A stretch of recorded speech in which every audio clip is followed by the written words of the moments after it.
Bonjour à toutes et à tous, ravi de vous avoir sur cette présentation. Je suis Yann Debois, je suis le directeur général d'EMEA. Je vais vous présenter une initiative qu'on a lancée il y a quelques mois. On a lancé un réseau de mandataires travaux, qui est notre activité en propre, et qu'on propose en développement sur toute la France à tous les mandataires qui souhaitent nous rejoindre et qui ont l'appétence et les compétences pour développer cette activité. Donc, l'ambition d'EMEA, c'est de créer une expérience travaux qui soit réellement satisfaisante. C'est-à-dire qu'aujourd'hui, quand vous faites des travaux, vous contactez une entreprise qui vous a très souvent été recommandée par quelqu'un que vous connaissez et vous risquez d'avoir des aléas sur la qualité, les délais et les coûts. On est sur un marché qui est assez dysfonctionnel avec un taux de satisfaction qui est globalement assez faible pour les particuliers qui mènent des travaux. Et on parle très souvent de personnes qui font une acquisition immobilière, leur résidence principale, et donc ils vont investir beaucoup d'argent dans un lieu qui compte pour eux puisque c'est leur lieu de vie et une expérience qui in fine va être assez déceptive. Donc notre ambition, c'est réellement d'accompagner de A à Z le particulier pour que cette expérience travaux se passe bien, qu'on maîtrise les coûts, que les délais soient respectés, qu'on puisse donc emménager dans des bonnes conditions à la date prévue et que le niveau de qualité soit en ligne avec les attentes du client. Donc EMEA a été créé il y a maintenant 8 ans avec comme vocation, comme je vous le disais, d'accompagner les particuliers de A à Z. Mais accompagner les particuliers de A à Z pour des travaux, ça passe également par le fait d'avoir un réseau d'entreprises avec lesquelles on travaille, qui sont des partenaires, qui soient de qualité et à qui on puisse simplifier la vie. Un entrepreneur, c'est quelqu'un qui va très bien faire des travaux. Par contre, c'est pas forcément un très bon gestionnaire. Et donc, une de nos missions, c'est également de les aider sur toute la partie administrative, la partie commerciale, pour qu'ils se concentrent réellement sur l'essentiel, à savoir faire les travaux et les faire bien dans les bonnes conditions. Si on parle un petit peu du marché maintenant, le marché de la rénovation, en France, c'est 77 milliards d'euros. Donc on est sur un très gros marché, si on ne parle que de la France, pour la rénovation pour les particuliers. On est sur un marché qui a des fondamentaux qui sont très bien orientés, avec deux principaux éléments et facteurs qui vont faire croître ce marché dans les années à venir. Le premier, c'est la rénovation énergétique. Je pense que vous en avez toutes et tous entendu parler. Le besoin de faire des travaux d'isolation, changement de système de chauffage dans l'habitat. Donc tout ça est lié à la loi climat résilience qui fait qu'on a 6 à 8 millions d'habitats en France qui vont devoir être rénovés d'ici 2035. Donc rénovés, comme je vous le disais, isolation, système de chauffage, système de ventilation, menuiserie extérieure, qu'il va falloir changer. Donc ça, c'est un facteur de croissance du marché. Deuxième facteur de croissance du marché, c'est l'artificialisation net zéro. Le fait de dire qu'on va de moins en moins construire de neuf en France. Les promoteurs s'en rendent déjà compte, mais indépendamment des aléas actuels ou des changements réglementaires, en réalité, il va y avoir de moins en moins de permis de construire d'octroyer et donc de plus en plus de réutilisation d'habitats existants, donc de rénovation, au détriment de construction neuve. Ces deux éléments-là, ça vous montre que sur le graphe que vous avez derrière moi, vous avez la courbe de construction neuve de maisons individuelles qui décroît et qui va durablement décroître. Le drop là que vous voyez, c'était le confinement de 2020. Et la rénovation qui est sur une phase ascendante, à la fois parce qu'on est sur un marché qui est très volumique, mais également grâce à la rénovation énergétique et la baisse de la construction neuve qui va se reporter sur la rénovation.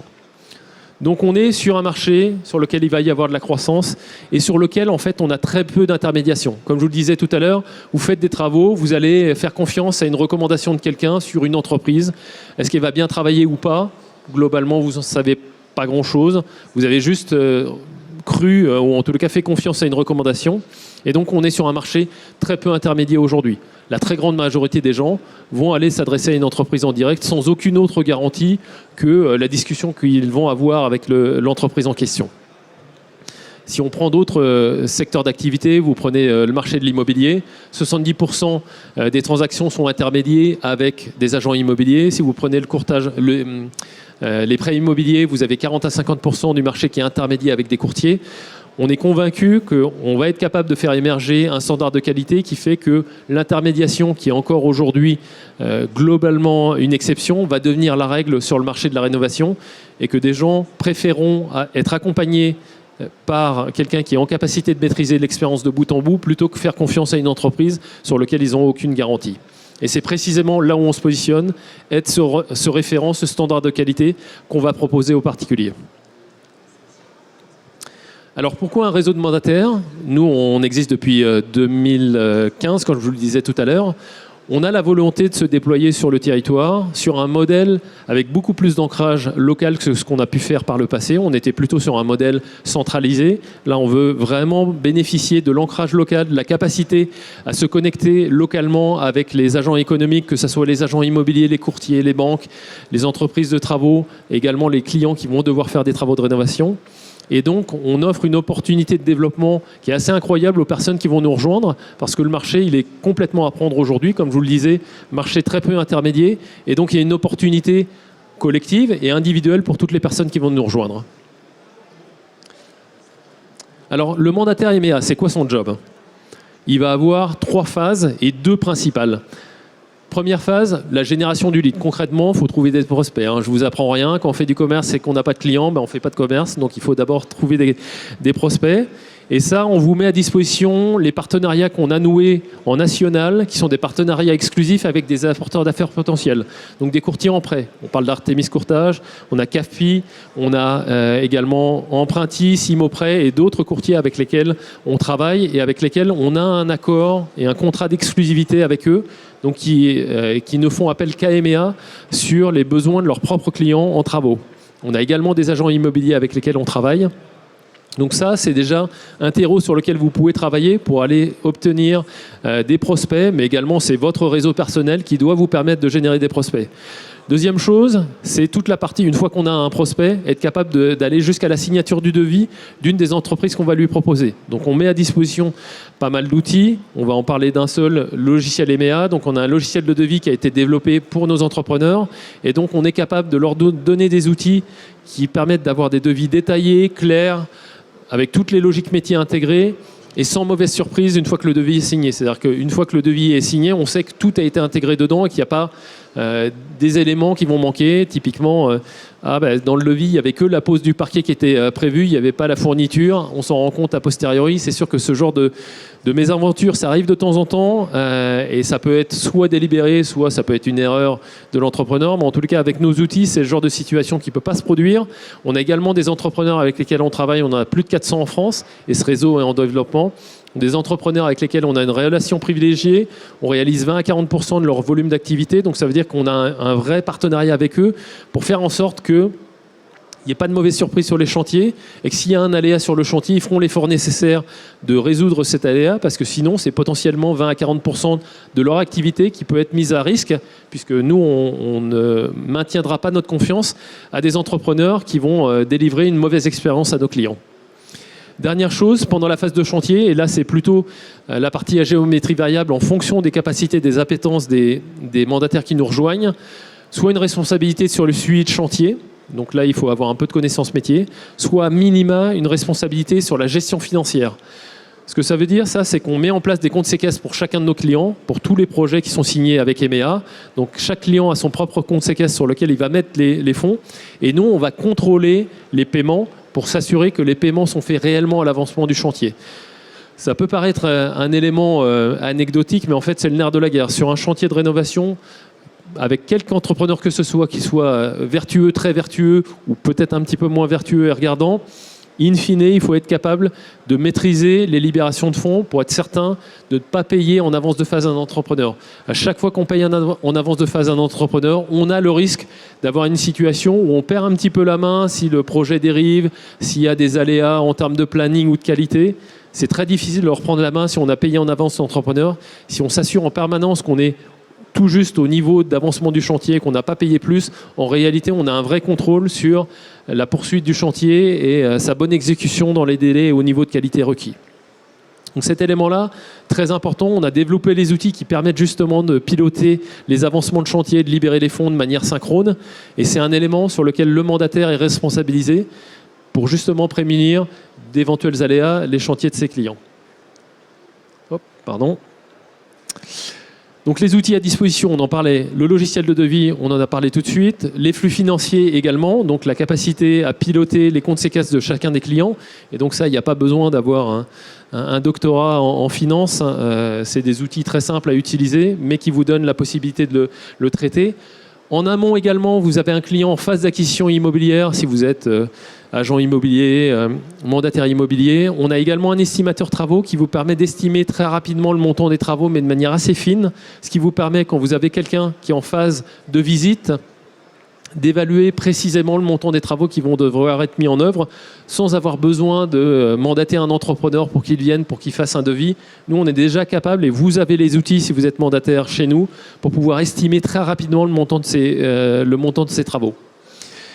La dernière chose, qui est un point très important qu'on a lancé il y a quelques mois, la protection EMEA. Ça, c'est quelque chose qui n'existe pas ailleurs sur le marché. C'est vraiment unique, c'est-à-dire qu'on sait que même si on fait le maximum sur le pilotage des entrepreneurs, sur la sélection, il peut y avoir des aléas. Le risque zéro sur les travaux n'existe pas, il faut en être conscient. Et donc ça veut dire que si on veut être capable de fournir une solution à des clients qui vont avoir un aléa important sur un chantier, il fallait trouver une solution autre que ce qu'on avait à disposition. Donc on a développé cette garantie commerciale qui consiste à dire vous avez un aléa grave sur votre chantier, même si c'est avec un de nos entrepreneurs et que c'est évidemment pas la situation qu'on souhaite avoir, on va se porter garant, nous EMEA, sur nos fonds propres, de vous trouver un autre entrepreneur et de couvrir le dépassement de budget potentiel que vous allez devoir subir, vous, en tant que client, parce que vous avez changé d'entrepreneur. Donc ça veut dire qu'on est en capacité, notamment dans un marché aujourd'hui où les entrepreneurs du bâtiment sont sous pression, de vous trouver des solutions, messieurs les clients, s'il y a un aléa qui n'était pas du tout anticipé, qui fait que l'entrepreneur n'est pas capable de terminer le chantier, on vous trouvera un autre entrepreneur et on va couvrir le surcoût pour vous. Donc ça, c'est une exclusivité, ça n'existe pas sur le marché. Et on a décidé de le lancer, notamment parce qu'on a vu qu'il y avait des entrepreneurs qui pouvaient être potentiellement sous tension financière depuis 12 mois. Je pense qu'ils sont complètement corrélés au marché immobilier comme pour vous. Et donc, il fallait trouver cette solution pour couvrir le risque de nos clients. Notre réseau de mandataires, il a été lancé à l'été. On a déjà une trentaine de mandataires aujourd'hui. On en aura au moins une cinquantaine à la fin d'année. On a des signatures de mandataires quasiment tous les jours. Et évidemment, on a mis une dimension de MLM. Donc, ça parle à tout le monde, MLM ? Non. Multi-level marketing, c'est dire que moi, en tant que mandataire, je rentre, je suis rémunéré sur ma production, mais je peux faire rentrer des filleuls que je vais former et je vais être rémunéré sur la production de mes propres filleuls. Donc ça n'enlève rien aux filleuls. Donc tous les réseaux immobiliers fonctionnent, enfin en tous les cas les réseaux de mandataires immobiliers fonctionnent comme ça. Donc on a répliqué ce modèle, on n'a rien inventé sur les travaux pour donner la possibilité aux mandataires de pouvoir créer leur propre organisation, de commencer en tant que producteur, et c'est important de faire ses preuves et de vraiment maîtriser le métier. Et puis dans un second temps, pour ceux qui le souhaitent, de faire rentrer des filleuls qui vont eux-mêmes être mandataires, s'impliquer soi-même dans la formation de ces mandataires. Et puis derrière, c'est avoir la possibilité quasiment de se créer un fonds de commerce. Et vous avez dans l'immobilier des mandataires qui vont avoir plusieurs centaines de filleuls, en réalité pas en direct, sur différents niveaux. Et le mandataire de tête d'organisation est rémunéré sur la production de tous les mandataires filleuls qu'il a.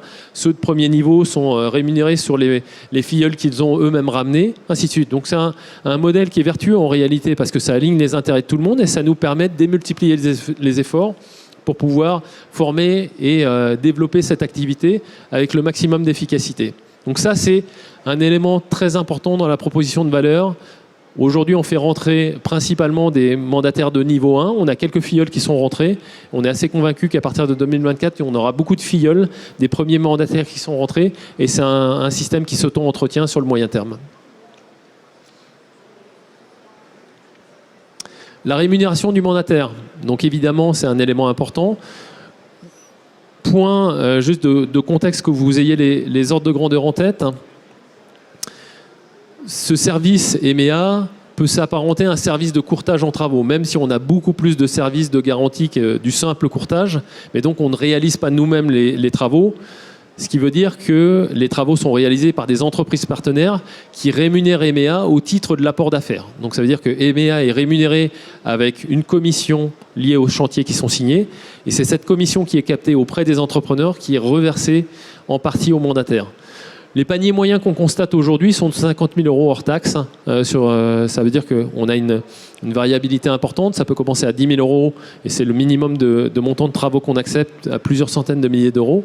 Et on va rétrocéder une bonne partie de la commission qu'on va capter auprès des entrepreneurs. Ce qui veut dire que sur un mandataire qui va faire 50 000 € de signature par mois, 50 000 € de travaux, donc ça veut dire une signature travaux par mois, il peut gagner jusqu'à 7 500 €. Il y a une mécanique, mais bon, si vous voulez garder le chiffre en tête, jusqu'à 7 500 € par mois de revenus en faisant une signature de 50 000 € par mois. 50 000 € par mois, nous on considère que quelqu'un qui est mandataire immobilier, il doit être parfaitement capable de faire ça. Quelqu'un qui est en mono-activité uniquement sur du mandataire MEA, il doit être capable de faire plus que ça. Ça veut dire que typiquement, quelqu'un qui tourne bien, il doit être capable de faire 100 000 € de signature de travaux par mois. C'est 15 000 € de rémunération associée. Et là, si on arrive à 200 000 € de travaux par mois signés, là c'est forcément en mono-activité et on est probablement aux limites de capacité d'un mandataire, parce que là on commence à avoir une volumétrie d'activité à la fois commerciale mais en suivi de chantier qui peut être important. Donc je pense qu'on n'est pas loin de la surchauffe. Là on arrive à 30 000 € de revenus par mois. Donc ça veut dire que c'est une activité qui peut être très rémunératrice quand elle est bien opérée. Par contre, comme d'habitude, c'est une activité sur laquelle l'actif principal du mandataire, c'est évidemment tous les outils qu'on fournit, c'est le réseau d'apporteurs d'affaires dont on parlait tout à l'heure, c'est la marque EMEA, mais c'est avant tout votre réputation. C'est-à-dire que l'activité se développera sur le moyen terme, non pas uniquement avec des apporteurs d'affaires, mais également par le bouche à oreille de vos anciens clients. Et donc, il faut toujours mettre le curseur au bon niveau pour se dire, OK, quel est le niveau d'agressivité commerciale sur lequel je dois aller versus l'expérience client que je vais être capable de délivrer. Parce que si j'ai trop de chantiers, je ne suis pas capable de les suivre, ben il peut se passer des mauvaises situations pour les clients que vous ne serez pas en capacité de gérer. Donc, il y a quand même un ajustement à faire sur la volumétrie d'activité, mais vous voyez que pour 100 000 € de travaux par mois, ce qui est parfaitement réalisable, il y a déjà un niveau de rémunération qui peut être très important. Et donc ça peut être une activité qui est vraiment standalone, purement mandataire travaux, mais c'est également une activité qui se fait très bien conjointement avec une activité de courtage en prêt ou d'agents immobiliers. On a déjà au sein du réseau mandataire MEA un certain nombre d'agents immobiliers qui nous ont rejoints, plutôt des mandataires immobiliers qui ont l'habitude justement de ce modèle-là et qui vont proposer à leurs propres clients acquéreurs de les accompagner également sur les travaux de rénovation qu'ils vont devoir faire avant de rentrer dans les lieux. Voilà, c'était à peu près tout ce que je voulais partager avec vous aujourd'hui. Donc, si vous avez des questions, n'hésitez pas, c'est le moment. Je suis disponible maintenant ou après la conférence. Et comme je vous le disais, il y a une vraie opportunité à saisir. Le marché des travaux est en croissance, il est très peu intermédiaire. On va être l'acteur principal de l'intermédiation. Et il y a beaucoup de synergie avec l'activité immobilière. Donc, ravi de pouvoir en discuter avec vous, ensemble maintenant ou après la conférence. Allez-y.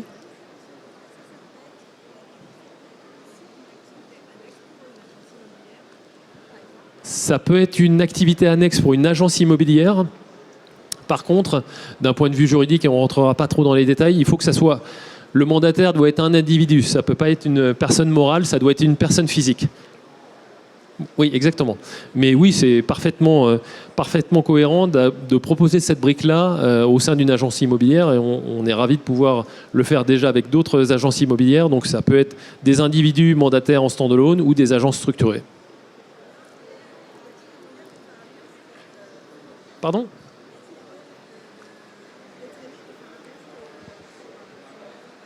Ouais. Alors, et je prends la prochaine question juste après. La question était, est-ce que c'est possible de faire un test ? C'est vrai que avant de sauter dans la piscine, c'est pas mal de mettre un petit orteil dedans pour voir si elle est froide. Donc, on a plein de façons de le faire, mais la façon que je vous recommande, c'est que nous, on a des équipes. Et là, il y a Jérémy notamment que vous voyez là-bas, qui sont en charge de développer des partenariats avec des apporteurs d'affaires. Et on a des équipes commerciales en propre. Donc on peut parfaitement imaginer de se dire, bah tiens, pour commencer, je ne me lance pas en tant que mandataire parce que c'est un peu trop rapide pour moi, je veux voir comment ça fonctionne, parce que j'ai besoin d'appréhender un petit peu le fonctionnement, les complexités, et puis le bénéfice pour les clients. Donc vous avez tout à fait la possibilité de vous positionner en tant qu'apporteur ou apporteuse d'affaires. C'est nos équipes commerciales qui vont le gérer. Vous serez rémunéré au titre de l'apport d'affaires avec des niveaux de rémunération qui sont moins élevés que celui que je présentais. Mais pour le coup, vous faites juste de l'indication d'affaires et c'est nous qui allons faire la partie commerciale et le suivi de chantier derrière. Donc c'est une bonne façon de commencer à se mettre le pied à l'étrier, commencer à se connaître sur un ou deux dossiers. Ça vous permet de voir comment on fonctionne. Et puis si ça vous intéresse, derrière, on franchit le pas. La signature d'un contrat de mandataire et puis vous rentrez en formation avec nous. Donc ça veut dire aussi, on ne peut pas le faire en dilettante non plus. C'est un programme de formation, on est en train de le structurer sur 3 semaines à différents moments, avec pas mal... Ouais, mais pas d'un bloc, ça va être 3 semaines, 3 fois une semaine, pas consécutive, avec aussi un peu de travail, vous, en amont de préparation. Donc ça veut dire que si vous voulez faire ce travail-là correctement, il faut un minimum d'engagement. Donc soit vous êtes prête et c'est génial et on est ravis, on vous accueille à bras ouverts. Soit vous dites ok, j'ai besoin d'y réfléchir un petit peu. C'est une façon de commencer à mettre un petit peu le pied dedans sans avoir trop à investir de votre temps pour commencer à appréhender le service. Oui. Va falloir hurler. Hein. Oui. Oui.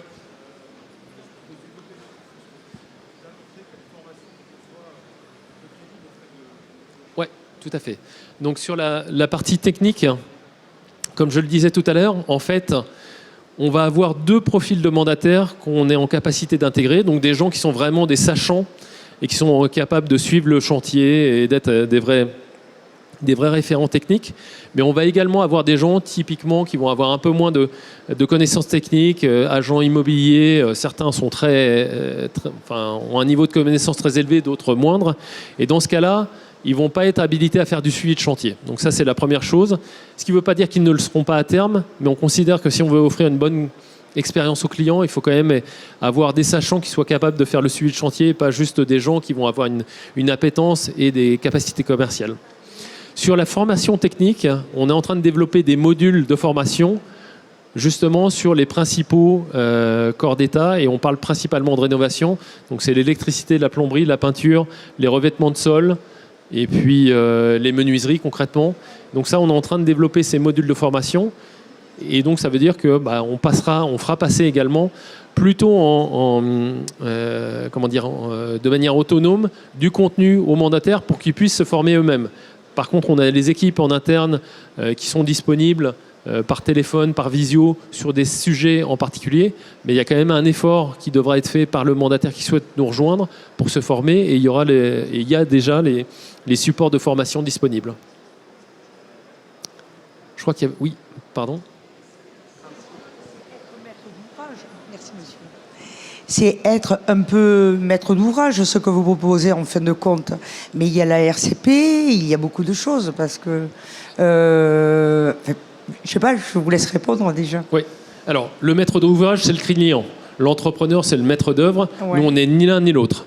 On est, si vous voulez, d'un point de vue juridique, on est courtier. On fait du courtage, c'est l'entreprise, c'est le devis de l'entreprise. Pas responsable alors, pas responsable. Pas de RCP, pas de...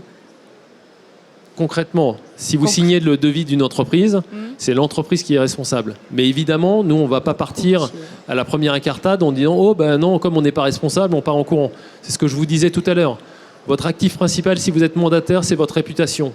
Donc quand bien même, d'un point de vue juridique, vous n'avez pas de responsabilité, ça ne veut pas dire que vous n'allez pas vous engager et vous impliquer pour trouver une solution aux clients. Quand je vous parlais tout à l'heure de la protection EMEA, le fait qu'on va couvrir les clients en cas d'aléa grave, s'il y a un abandon de chantier d'un entrepreneur qui fait faillite, par exemple, oui, juridiquement, on n'a strictement aucune obligation de le faire. Par contre, on considère qu'on doit le proposer à nos clients.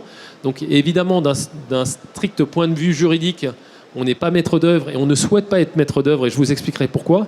Par contre, ça ne veut pas dire qu'on se défile s'il y a un aléa pendant la phase de chantier. On ne veut pas être maître d'œuvre pour une raison simple, c'est qu'on veut être conseillé auprès du client. On ne veut pas être jugé parti. Je ne veux pas être l'entrepreneur, moi, parce que si je suis l'entrepreneur et vous êtes la cliente, moi, je vais essayer de vous vendre ma marchandise, mon service. Moi, j'ai rien, en tant que mandataire, moi, j'ai rien à vous vendre. Je suis là pour vous conseiller et vous trouver la meilleure formule. Donc, c'est pour ça qu'on ne veut pas être maître d'œuvre. On veut être, comme l'est un architecte aux yeux du client, son conseil pour faire aboutir et trouver la meilleure organisation et les meilleures conditions de réalisation de son projet. Donc c'est vraiment un élément qui est important pour nous, de se positionner en tant que conseil et non en tant que partie prenante des travaux. Parce que si on est partie prenante, pour le coup, on ne va pas forcément tirer, en tous les cas faire le maximum pour maximiser l'expérience du client. Pour mon amie, alors, qui est à côté, elle me dit, mais c'est... Et elle n'ose pas prendre le micro ? Non, mais elle me dit, c'est maître d'œuvre sans responsabilité. Sans responsabilité, c'est vraiment... Je ne sais pas ce que ça veut dire, maître d'œuvre sans responsabilité. Non, mais ça veut dire, vous savez, quand vous conseillez quand même une entreprise, vous êtes responsable. Quand vous suivez un chantier, vous êtes responsable quand même. Même si vous avez donné... si vous avez sélectionné une entreprise, vous devenez quand même responsable de l'ouvrage. Non, pas du tout. Vous êtes mandataire. Donc, non, enfin, c'est une sorte de courtage, si vous voulez. C'est courtage, d'accord. Donc, pas besoin de connaissances. D'un point de vue juridique, ça s'assimile à du courtage. D'accord, merci monsieur. Mais après, il y a la dimension juridique et la réalité des faits. Et ce business-là ne peut pas se développer s'il n'y a pas de la confiance, s'il n'y a pas le maximum qui est fait pour le bénéfice du client. Donc on peut se dire, ah bah oui, d'un point de vue juridique, je suis protégé ou je suis engagé, mais en réalité, dans les faits, c'est ce que vous allez faire qui est l'élément le plus important. D'accord, merci. Je crois qu'il y avait quelqu'un d'autre. Oui. Est-ce qu'on peut proposer ses propres artisans ?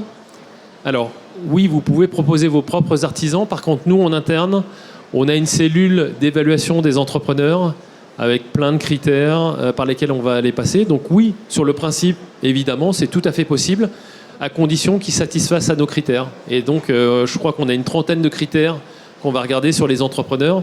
C'est une condition nécessaire, c'est pas forcément suffisant. C'est-à-dire que même avec ces critères-là, il peut y avoir des aléas, mais en tous les cas, il faut à minima qu'on ait validé tous ces critères-là pour pouvoir prétendre à intégrer le réseau EMEA en tant qu'entrepreneur. D'accord. Juste qu'est-ce qui vous différencie d'un courtier comme la Maison des Travaux ? C'est la question qui tue, je suis désolé, mais... Non, moi, elle m'a pas du tout tué. Hein. Je suis encore en vie. Tac. Alors, là, quand je vous parlais des outils à disposition, estimateur travaux, il n'y en a pas d'équivalent sur le marché, a fortiori pas chez d'autres acteurs du marché. Logiciel de devis, c'est 7 ans de R&D, notre logiciel de devis. Vous pourrez demander à des entrepreneurs ce qu'ils en pensent. Ceux qui commencent à l'utiliser passent toute leur activité dessus parce qu'en fait, ils vont gagner du temps, c'est précis. Il y a la possibilité de gérer les matériaux aussi. Les flux financiers, on a des comptes séquestres, donc on pilote les libérations de fonds. On a la main sur le cash, qui est vraiment absolument vital sur les chantiers. Ça n'existe pas sur le marché non plus. La protection EMEA, je vous en parlais tout à l'heure, on l'a lancée en 2023. Ça n'existe pas ailleurs sur le marché. La Maison des Travaux, et moi je n'ai pas commenté les autres acteurs du marché, ils sont sur un modèle de franchise, qui est un modèle qui est complètement différent, qui est plutôt low-tech. Nous, on a quand même développé énormément d'outils et on est une équipe produit tech en interne. On est financé par des fonds d'investissement justement pour développer plein d'outils qui permettent d'être efficaces. Je ne pense pas qu'il y ait l'équivalent sur le marché. Et on est dans une logique de franchise. Là, sur un réseau de mandataires, on a beaucoup plus de granularité. On ne va pas demander à nos mandataires de mettre 20 000 à 50 000 euros sur la table comme une franchise va demander à un franchisé et lui octroyer une exclusivité sur un département. Nous, on est sur un modèle ouvert. Il n'y a pas de frais d'entrée et beaucoup plus de granularité, beaucoup plus de connexion avec les clients potentiels. Donc, c'est un modèle qui est quand même fondamentalement différent en termes de modèle de développement, mais également en termes de services qui sont fournis et de support et d'outils mis à disposition des clients et des entrepreneurs. Je crois que ça va être les deux dernières. Juste, quand vous parliez de fonds, de séquestre, c'est en rapport à quoi ? Tout à fait. Donc, on est établissement de paiement. Donc, ça veut dire qu'on a l'autorisation de gérer les fonds pour le compte des tiers, c'est-à-dire les fonds des clients. Vous avez signé un devis de 50 000 euros de travaux. On va vous ouvrir un compte séquestre. Vous mettez l'argent sur ce compte séquestre et nous opérons les flux financiers depuis ce compte séquestre à destination de l'entrepreneur. Donc, ça veut dire que nous ne prenons pas la décision de valider ou de libérer les fonds. Par contre, nous sommes là pour donner les outils aux clients pour savoir à quel moment libérer les fonds et à quel niveau libérer les fonds. Donc ça n'est pas notre argent, c'est sur des comptes séquestres dédiés pour chacun de nos clients.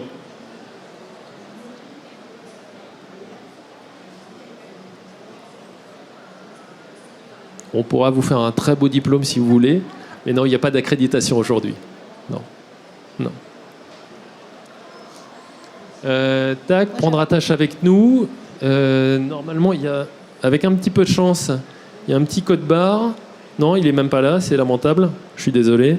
En tous les cas, vous avez Jérémy et vous avez Raphaël qui sont là pour vous en parler, soit en mode assez léger, comme on le disait au début, pour tester, soit dans un mode plus engageant pour devenir mandataire. Mais ils sont là à la sortie pour vous en parler. Oui, vous aurez le droit de communiquer. Et là, je crois que je vais me faire virer d'ici 20 secondes. Vous aviez une dernière question ou vous voulez qu'on la prenne juste après à l'extérieur? Allez-y, allez-y. Je voulais savoir si les clients pouvaient être des syndics. Oui, ils peuvent être des syndics, tout à fait. Tout à fait. Bon, merci. Merci à toutes et à tous. Et puis je crois qu'il est grand temps de libérer la place. Bonne journée.